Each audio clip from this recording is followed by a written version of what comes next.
Okay. All glories to Mother Rytasha, all glories to religion of love, all glories to the assembled devotees. Oh Lord God, please help us about these teachings be an example in the world. Jai. All right. Picking up where we left off with One God, One Religion with Mother Rytasha's commentary. And we're somewhere in the middle of the desert in a place called Indian Bread Rocks. It's very nice out here. And a new laptop battery, so we're on battery power now. Hopefully it don't die on us suddenly. Okay, here we are. And the very next day before dawn, we left that city, for it was not her habit to stay long in any one place, saying, "There is much to do and little time." And everywhere we went, we worked among the poorest of the poor. And that spring found us high in the Himalaya mountains building a school. And there was a local politician who had heard of her, and curious, came to the place of the disciples where she was staying, saying, "Your good works are known to all. I know you feed the hungry and help the poor. I know of your many schools, your clinics, the work in the refugee camps, and hundreds of thousands aided in disasters. Isn't all that enough? Why do you also preach religion?" And she explained that doing good for a man materially only makes the prison more comfortable for the prisoner. But giving spiritual knowledge is giving the key to the prisoner by which he can become free. For spiritual life is like watering the root of the tree. And when the root is watered, the leaves, fruit, and flowers are all automatically nourished. In the world today, we are watering only the leaf, and the tree is withering and dying, and so our society too is declining. And he interrupted, saying, "How can you say society is declining when we see quite clearly that we are advancing with so many wonderful new inventions?" And she answered him, "A society's advancement is not measured by its technology, but by its spiritual and therefore moral and ethical advancement, which alone brings lasting peace and happiness to its people." But he was a skeptical man and said, "Surely you can't expect that everyone in the world will become spiritual." "We are already spiritual," she replied, "for spirituality is like health. Everyone has health, only some people enjoy good health and some suffer bad health." "And do you also expect," he argued, "that everyone being spiritual should willingly give up all their material possessions?" And she, understanding his misunderstanding, explained that the having of material possessions is not the problem. Only when they possess you is there a problem. Material opulences such as wealth, beauty, name, and fame are in themselves neither good nor bad, just as a knife is neither good nor bad. In the hands of a surgeon, it may save your life, and in the hands of a murderer, it may take your life. It is not things which are spiritual, but the use made of them, and the perfection of life is to use everything in the service of God. And everywhere she preached, thousands came and heard. And she went into the colleges and universities and told the students, "If a man may gain so many degrees and honors, if he doesn't know the purpose of life, he is no better than an educated fool." And she went among the rich, warning, "The purpose of life is spiritual realization. Do not waste your time in vain pursuits, for even a king must die, and the richest man among you cannot buy 1 minute more. For at the time of death, with all your riches lost to you, too late will you wish you had spent your life in the service of God, not in the service of gold." And to the scholars she said, "Do not be greedy for knowledge alone. Just as there are many foods, but all may not be healthful for you, so there is much knowledge, but all may not be useful to you. For a man whose knowledge does not lead him back to love of God is like a string, which though passing through pearls, becomes not valuable of itself." And to the revolutionaries in their mountain stronghold she cautioned, "Do not become the enemy of your enemies, for only a spiritual revolution will make man free. It is not necessary to kill a man, only to kill the ignorance in man." And when the men of different religions came quarreling over their prophets, she admonished them, saying, "Those who quarrel over the messengers of God have not understood the message of God. For no prophet negates another religion, only the abuses of it. The prophets of God are like the sun. The sun may appear to rise in the east. That does not mean it is an eastern sun. The sun shines for everyone." And before they left, she made them laugh, telling them a tale of a holy man, who, going one day into a field to pray, saw a devil lounging under a tree. "Hey, devil," he called to him, "why are you sitting idle? Shouldn't you be out in the world making mischief?" And the devil answered, "Speaking quite frankly, sir, since we got all these different religious leaders, there is hardly any work left for me to do." And there was in our group a sincere young man who followed, and who wished to be a disciple, and asked, "How may a man see God?" And she answered him, saying, "Not with the eyes, but with the devoted heart is God seen. Become his servant, for only the servant will know the master." And everywhere she spoke, the people came. The wise came and heard and were glad, and those who were suffering came and received solace. And some came who were curious, and some came and heard, and understanding gave their lives to God. And some came to destroy, for they were green and could not hear yet, and preaching to them was like trying to wash coal. And in one place they tried to stop her, first with threats, then with guns, and finally, finding no fault with her speaking or her actions, they found fault with her being a woman, saying, "A woman could not preach." But the people came anyway, for they were hungry to hear, and in the large crowd she called out the leader of the troublemakers by name, saying, "Many come with questions wanting answers, but today I have a question for you."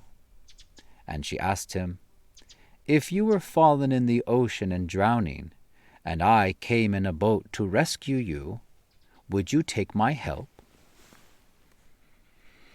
And after a long pause, he answered her, "Yes." And joking, she asked, "What? Even from a woman?" And after the class, she again addressed him, for he had listened intently, asking if he had liked what he had heard.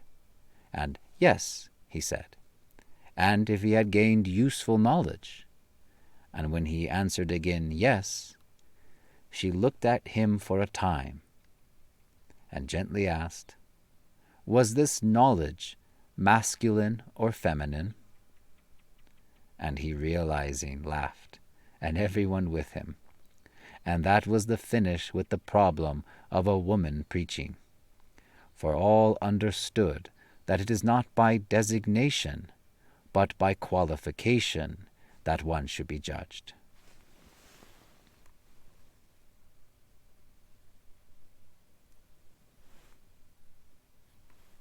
much is left?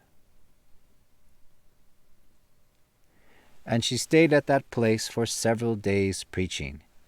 And after hearing, the men who had come with challenges and guns were transformed and lay down their weapons, saying, "This spiritual revolution is the real holy war," and became devotees of God. All right, let's go back up.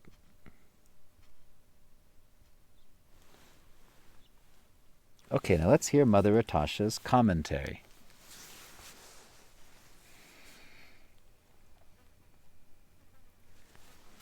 Oops. Oh, I just had it. It just moved on the PDF. Whoopsie doodle.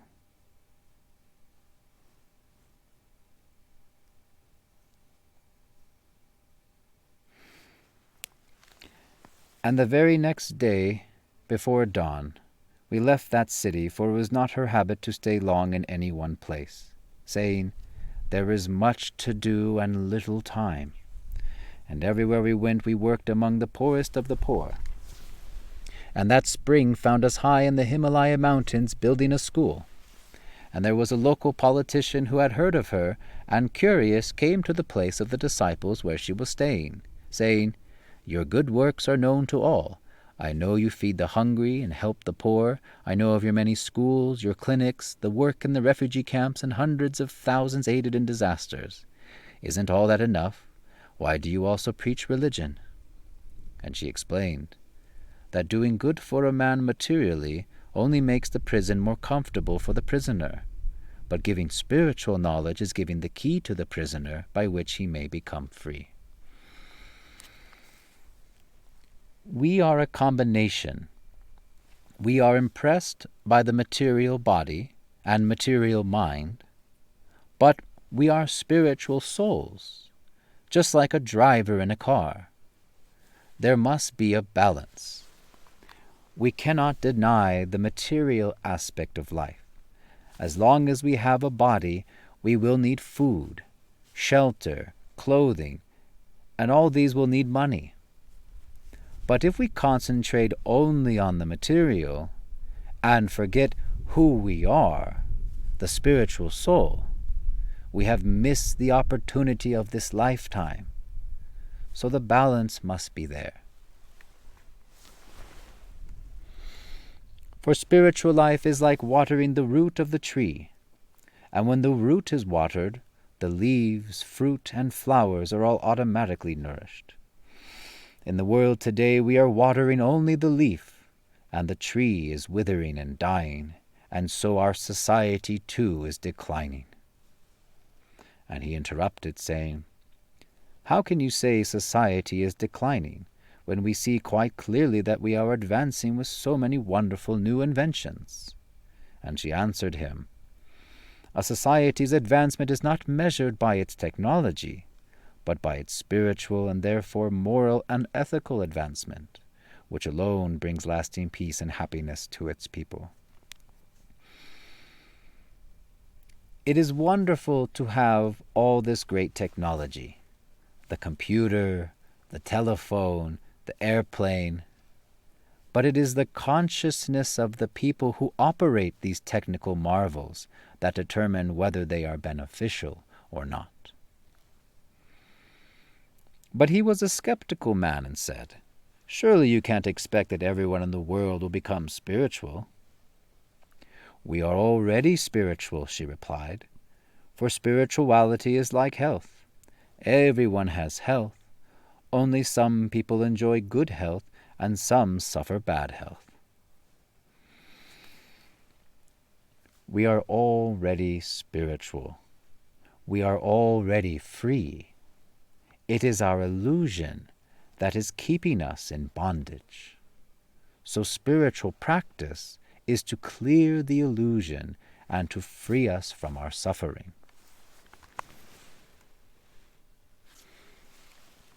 And do you also expect, he argued, that everyone being spiritual should willingly give up all their material possessions? This is a premise that puts people off or scares people away from spiritual life. And it is false. It is impossible to give up all your material possessions. As long as you are encased in the material body, you will need the material. And it's foolish to think you do not. And it is a disservice for people to be taught that they must give up their material to be spiritual. You are already spiritual. To access that, there are certain things to do.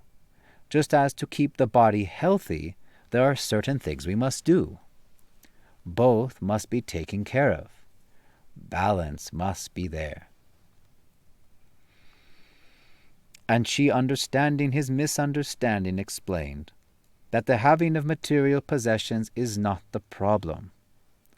Only when they possess you is there a problem. Material opulences, such as wealth, beauty, name, and fame, are in themselves neither good nor bad, just as a knife is neither good nor bad. In the hands of a surgeon, it may save your life, and in the hands of a murderer, it may take your life. It is not things which are spiritual, but the use made of them. And the perfection of life is to use everything in the service of God. This false renunciation, the idea that you should give up all your material possessions, and who are you giving them to? Surely God doesn't need your things. This is usually preached by people who would steal your possessions. And everywhere she preached, thousands came and heard. And she went into the colleges and universities and told the students, even if a man may gain so many degrees and honors, if he doesn't know the purpose of life, he's no better than an educated fool. People spend a great many years in school. And what is their education? If you do not know the purpose of life, and you do not know who you are, then though you may have so many degrees, you are no better than an educated fool. And she went among the rich, warning, the purpose of life is spiritual realization. Do not waste your time in vain pursuits, for even a king must die, and the richest man among you cannot buy 1 minute more. For at the time of death, with all your riches lost to you, too late will you wish you had spent your life in the service of God, not in the service of gold. We are told the purpose of life and our happiness lies in our acquiring of all types of material possessions, gross and subtle. Gross would be something like big money, a big house, in a fashionable neighborhood. In a more subtle level, you have name and fame. And to the scholars she said, do not be greedy for knowledge alone, just as there are many foods, but all may not be healthful for you. So there is much knowledge, but all may not be useful to you. For a man whose knowledge does not lead him back to love of God is like a string, which though passing through pearls becomes not valuable of itself. Knowledge is only useful if it can be acted upon to help you in your goal. Theoretical knowledge is a good beginning, but unless it becomes practical, it doesn't have much value, except when you're trying to impress others, which isn't very impressive.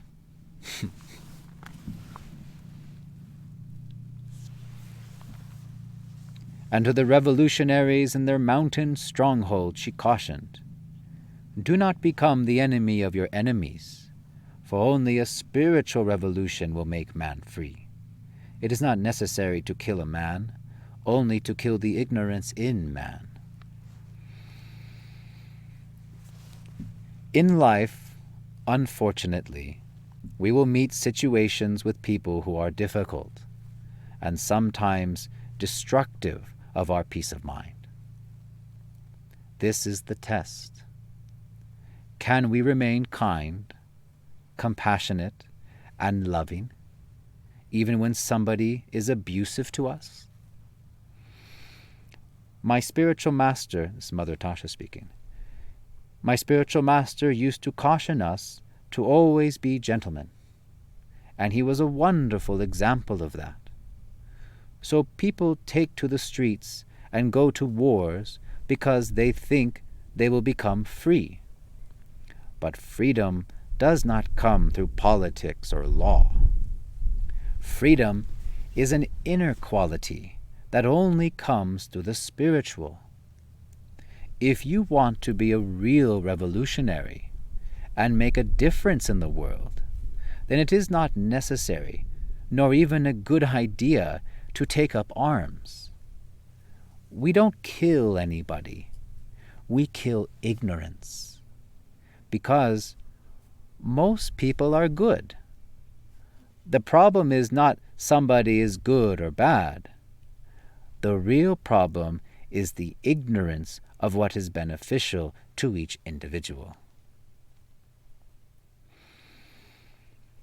And when the men of different religions came quarreling over their prophets, she admonished them, saying, "Those who quarrel over the messengers of God have not understood the message of God. For no prophet negates another religion, only the abuses of it. The prophets of God are like the sun. The sun may appear to rise in the east. That does not mean it is an eastern sun. The sun shines for everyone." The important thing is not to quarrel over who is right, who is wrong, which message is better, which came first or last. It's in the following the message of these great spiritual personalities that we attain.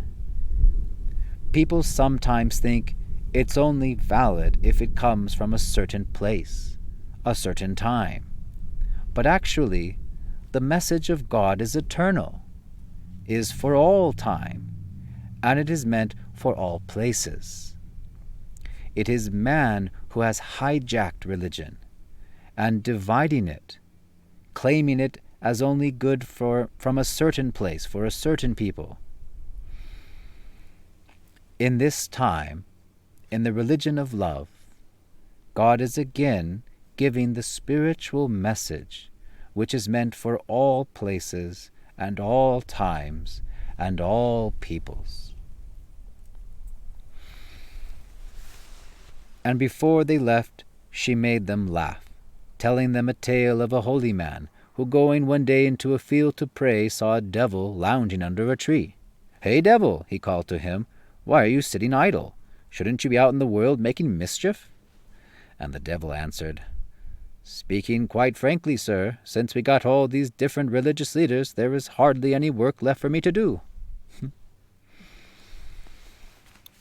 In the name of religion, in the name of God, some of the most horrible things are done.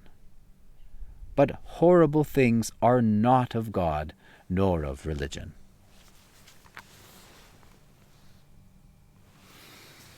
And there was in our group a sincere young man who followed, and who wished to be a disciple, and asked, "How may a man see God?" And she answered him, saying, "Not with the eyes, but with the devoted heart is God seen. Become his servant, for only the servant will know the master." You cannot experience the spiritual in the material, except sometimes by the causeless mercy of God we may get a little glimpse, even though we are not on that platform. This is to inspire us to go through the disciplines and the difficulties that we may encounter. So, if you want to see God, you must see through spiritual eyes, which you have. They are just covered over. Just remove the coverings. For God is always here. God is always with us. The problem is not that God is not with us, but that we are not with God. And everywhere she spoke, the people came. The wise came and heard and were glad, and those who were suffering came and received solace. And some came who were curious, and some came and heard, and understanding gave their lives to God. And some came to destroy, for they were green and could not hear yet, and preaching to them was like trying to wash coal. There are different classes of people. Some are able to hear, and in the hearing they are able to receive. And some are not ready to hear, but in time they will be. For everyone is on the path to God. And we, as messengers, preachers, in sharing of this beautiful message, must be very patient. We are meant to give, and not to look who can receive. And in one place they tried to stop her, first with threats, then with guns, and finally, finding no fault with her speaking or her actions, they found fault with her being a woman, saying, "A woman could not preach." This is a man-made idea. Anyone and everyone can serve God. It is not based on bodily designation, but on ability. And God gives the ability. And if it is given to you out of love, you give it to everyone else. So sometimes people will want to defeat you. They will say you're not of the right country, you're too young, you're too old, you're a man, you're a woman. But this has nothing to do with the ability to share the message of love in the religion of love, which God is putting into the world through whoever He chooses.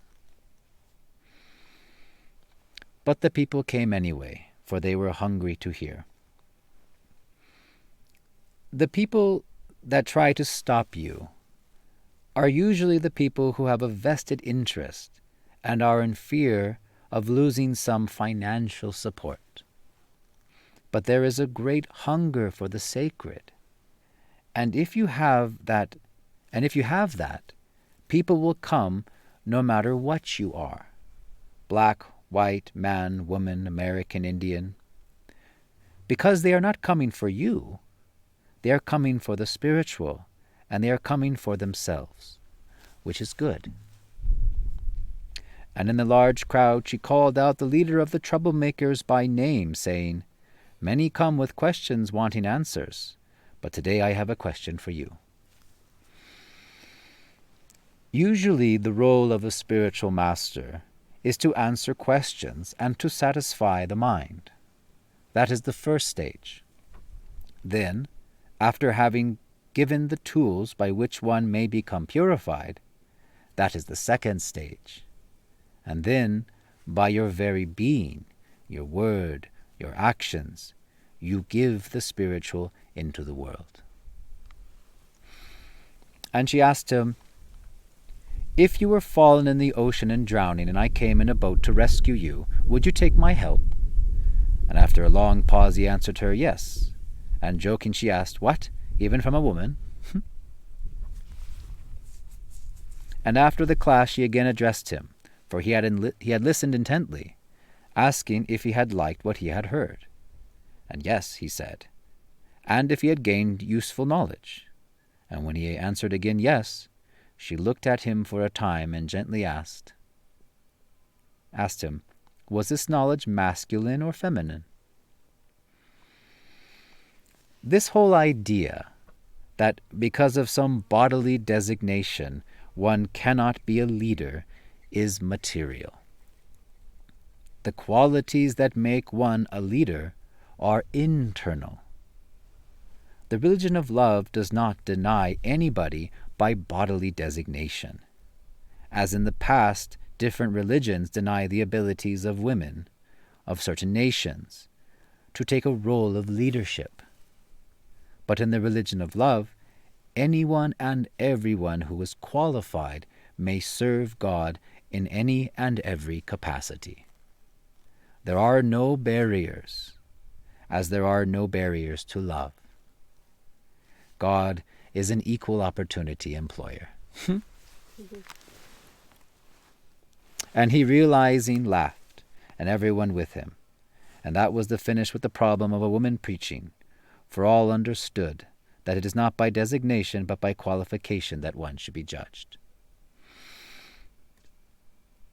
And she stayed at that place for several days preaching, and after hearing, the men who had come with challenges and guns were transformed and laid down their weapons, saying, "This spiritual revolution is the real holy war," and became devotees of God. This is an interesting story. These men came, and basically they were terrorists, and they used to come with their leader and their guns and bullets and everything, and they would ask spiritual questions late into the night. We used to sit up on the roof with them where it was cooler, and I would answer. And then one day the leader began to cry. Big, tough guy. And these were really dangerous people. These were killers. And after hearing the spiritual message of the religion of love, they decided that this was the only real revolution to make a difference in the world. And they gave in their guns. The government gave them amnesty, and they became devotees. Jai. So, stop there. Boop-a-doo. Okay. Does anyone have any questions related to the class?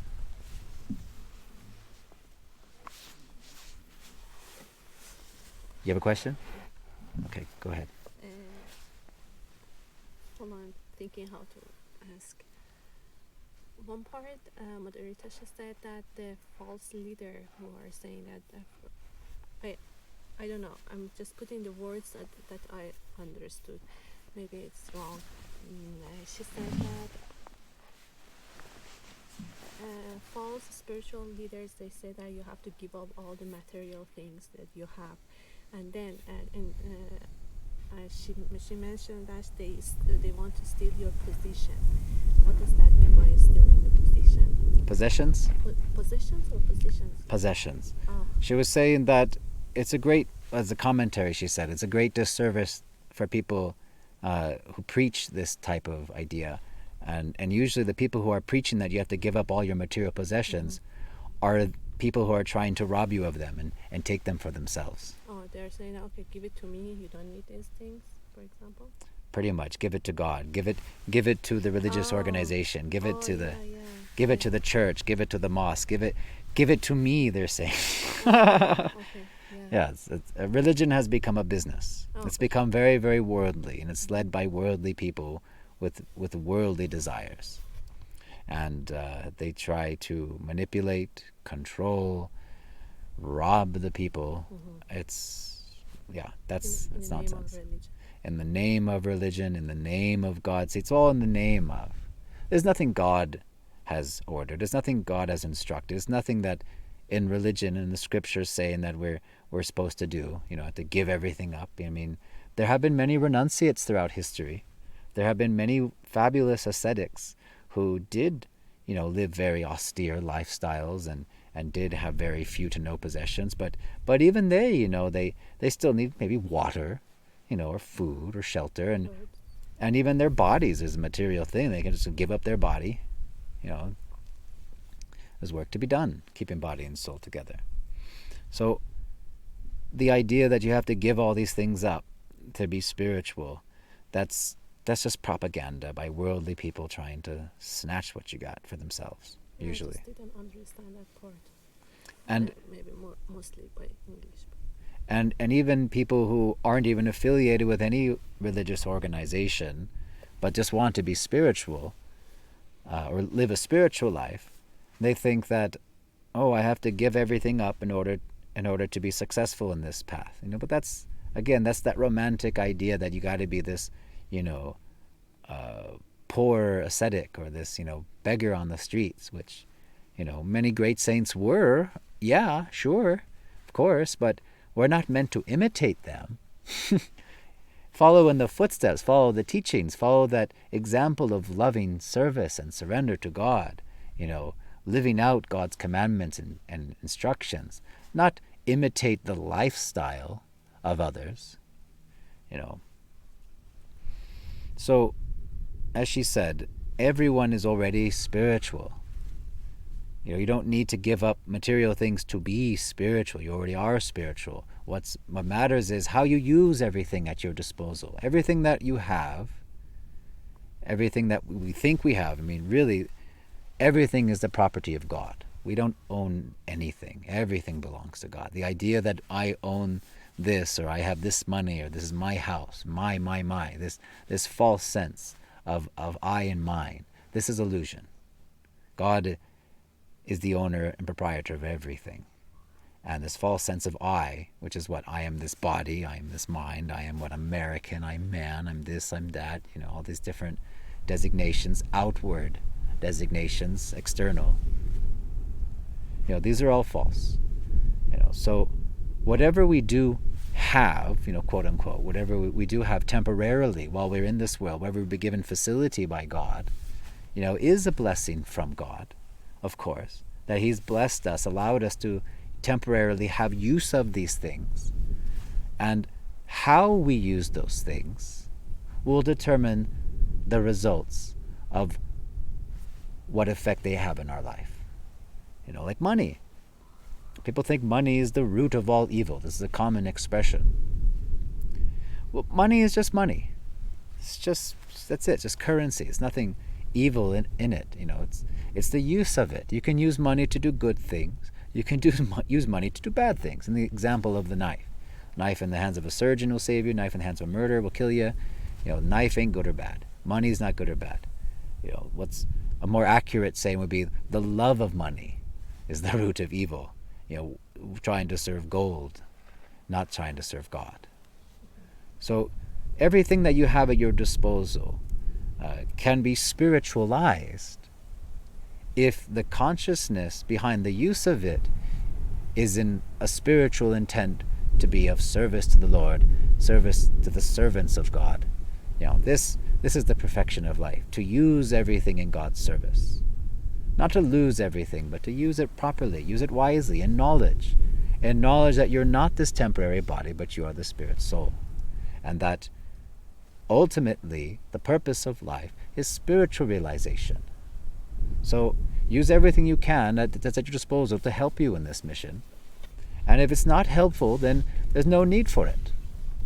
As she said in the book to all those kids in the university, all these different degrees you might have, all this different knowledge you might be seeking, unless it brings you closer to love of God, what use of it? What use is it? There is no higher wisdom than love of God. All else is foolishness, it says also in the books. So, yeah, that answer your question? Yes. Okay, good. Thank you. Do you have another? No. Brother Meat, do you have a question? Nothing I can think of right now. Okay. There's bug flying. Walking on the shirt. There's a bug on me? Yeah. That's fine. Just hanging out. Well, if there's no other questions, I guess we'll stop early. Yes. We got 20 minutes left. You guys sure? But you can continue. Continue? I don't know. It's questions and answers time. I want to save more of Mother Rytasha's commentary for tomorrow. I don't want to. Sorry, next week. Well, I'm not. looking forward to the end of her commentaries, honestly. And then it gets back to Okay. me giving commentary, and we're all stuck with me now. You could ask stupid questions, maybe. What's that? I could ask stupid questions, maybe.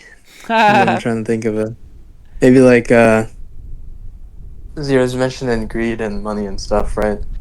Uh, would you say this isn't? I don't mean this in an egoistic way, but what I would prefer the money to be in the hands of someone who is looking for the well-being of people, right? And so, is there some sort of greed in trying to get that money to someone who is more deserving of it and someone who would make better use of it? And is that a way to practice devotional service? Ah, uh, can the difference of the recipient of one's charity, such as giving of money, will that make a difference in the result of your action? I mean to say? Yeah. Okay. This is actually a teaching from Bhagavad Gita. So in the Bhagavad Gita, which is a wonderful scripture in Sanskrit, it talks about charity in different modes of consciousness. And I'm looking at it, I think my face is all dark. Can you guys even see me? I'm just in darkness here. Well, if I'm in darkness, I'm putting this hat on. Yeah. Yeah. Here, I'm putting this hat back on because it was getting chilly. So, in the Bhagavad Gita, it says, again, depending on the consciousness of the person will determine the result. And it goes even further. It goes even to say that the recipient of one's charity also affects the result. So the Bhagavad Gita lumps our consciousness as being influenced by three different material modes of nature: goodness, passion, and ignorance, or the good, the bad, and the ugly.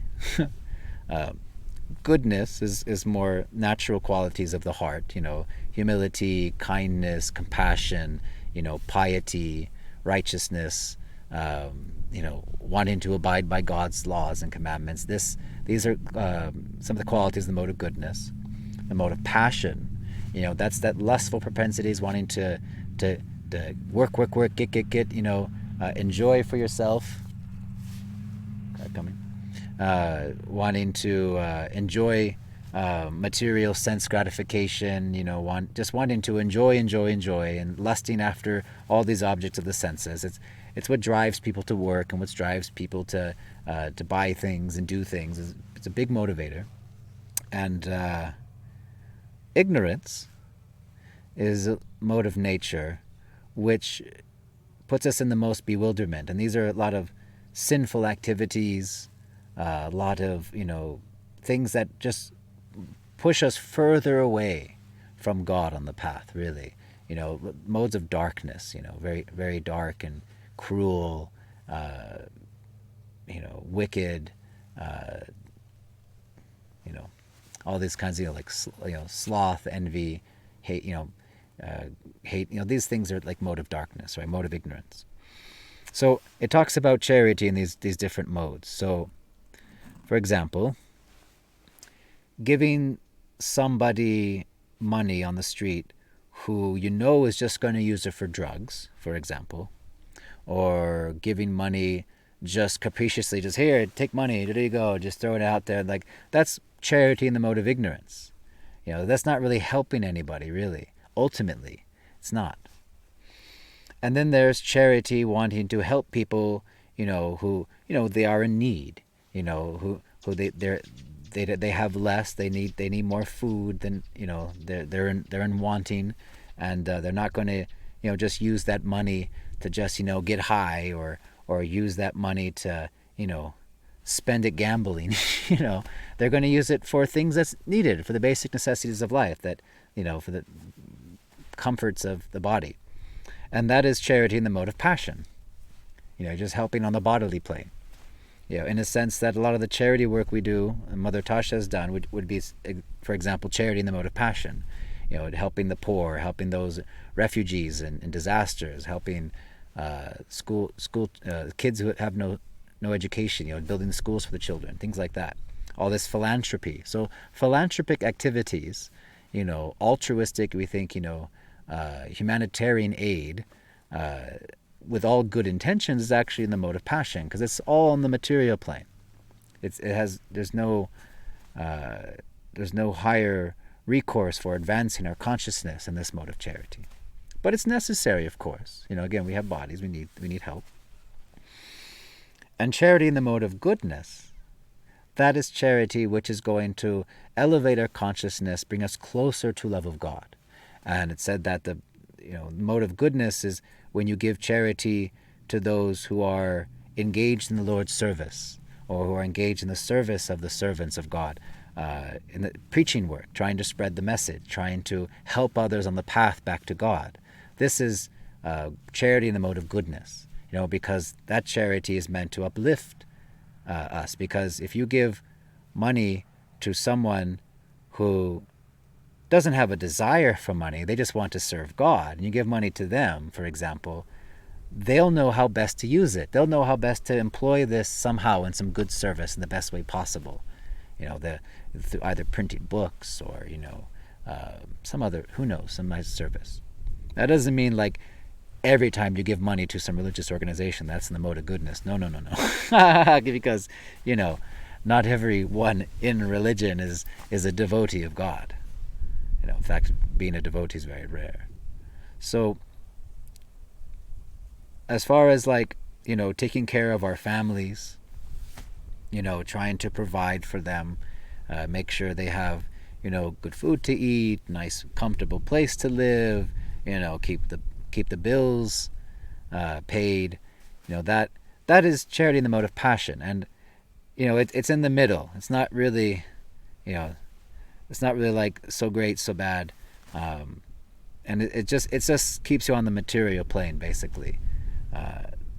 But it also says in the Bhagavad Gita, the very same scripture, that if one fulfills their prescribed duties in life, for example, for one who's a householder, your duties are to protect your wife and your children, to raise them up properly, to give in charity, because you're a householder, you're working, you should not share the wealth, share the abundance with others in need. So by performing your duties in whatever status of life you find yourself in, that is also pleasing to God, if you do so without attachment. So that's another thing, the attachment. Wanting to get some result. Wanting to get something for yourself out of that. And there's, again, now here's the different levels of charity. See, now we talked about the recipients of charity. Now we're talking about the mood of giving. So if you give charity or help to others in a distasteful or unhappy or obligated mood, like you don't really want to do it, you're just doing it because you feel like you have to, like it's like your boss says, hey, donate this money to that kid right there, and you're like okay, and if I don't do it, my boss can get me in trouble, so I have to do it. I've been in a situation like that. We've been in a situation like that once. So that's charity in the mode of ignorance. He didn't want to do it, or you do it angry, like, here you go, here, take this, like that bad attitude. That's giving in the mode of ignorance. Giving in the mode of passion, is wanting to get some result. I scratch your back, I'm hoping you scratch mine. There's some strings attached. You want something out of it. Could be gross or subtle. I might want a favor in return. That's the strings. Or I might want something subtle, like I want to be appreciated. I want to be respected. I want to be loved. As that subtle wanting. This is giving in a mode of passion. And then giving without any expectation of result. Giving completely free of any attachment of what may come of that giving. And just wash your hands and walking away from it. It's a gift, it's gone, I don't want anything out of it. That's given in the mode of goodness. That's that mood. So the recipients of charity and the mood of giving charity, there's all these different levels. By whatever consciousness we are in. And it all has different results, all has a different effect on our consciousness. So being mindful of these things is very helpful to guide us and aid us on the path. I mean, after all, this is knowledge from the scriptures, and that's what the scriptures are for, to guide us, to give us good counsel, and to direct our actions, words, and thoughts in the best way possible to help us come to love of God. So, Oh, yes? so if, for example, about the charity mode of goodness or passion, which one is this one? If we want to help our parents or brothers, sisters, or anybody we know around us, they need, for example, money for medicine, food, or we know they need that money for taking care of themselves. By giving to them and helping them, if we feel like we get happy, then we could able to help them. That happiness is passion or goodness. Well, again, trying to give material help to material people is definitely in the mode of passion. That is on the material plane. That's not spiritual. Right. Now, are you saying that maybe you're giving because you get happy when you do it? No. We know they need help. Uh-huh. We give help. We give money, anything that they need to take care of themselves. And because we know that we by giving that, for example, money, we can help them and we be useful for them. And also is a God commandment in the Quran, in Islam, to help take care of your parents or brother, sister, and whoever is around you need help. Sure. But it makes me happy to help them because I'm able to help. By being able to help someone, it makes me happy that I'm useful for people. Okay. And also on the other hand, at the same time, I'm making God happy because that's what He asks from us. Sure. Well, I don't want to get too much into the philosophy of the Bhagavad Gita. I'll bring it back to religion of love and simplify it all. And as Mother Tasha said, giving material help to people is like polishing the cage, whereas spiritual help is helping the bird inside the cage become free. So, aside from the whole goodness, passion, and ignorance concept, these teachings from the scriptures, break it down even simpler. Is it on the material level, or is it in the spiritual? And that's all determined by our consciousness. What is our intention? What is our action? Yeah. So, helping people out who need things, like you said, need medicine, they need money, they need things like that. It's all in the material. It's material help for the material bodies. And remember, all of our relations with people in this world, we call our relatives, our family members, they're only related to us, by blood, because of our current temporary body. And these bodies are temporary. They're not eternal. And these relationships that we have in this world are also temporary. They're not eternal. Therefore, they are illusory.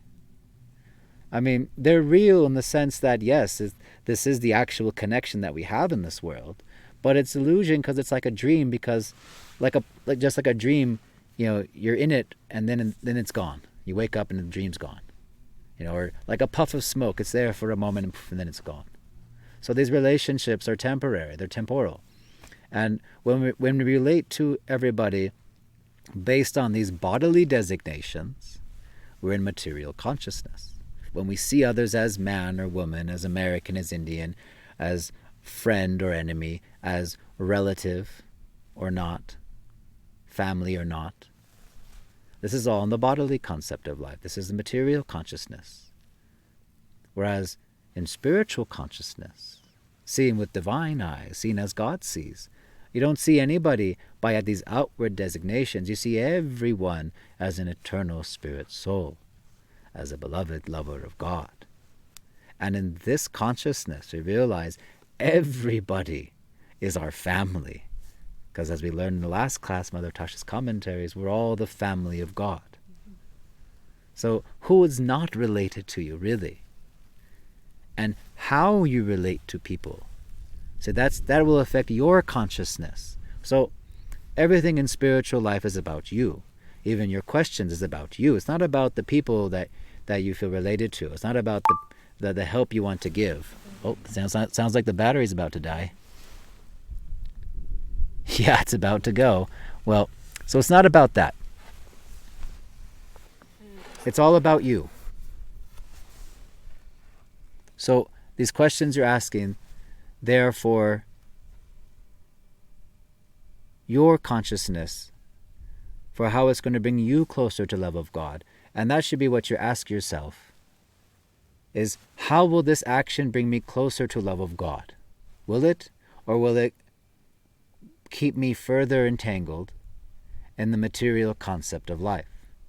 Now, there's nothing wrong, as you said, the scriptures say, you have your duties to help one another, of course.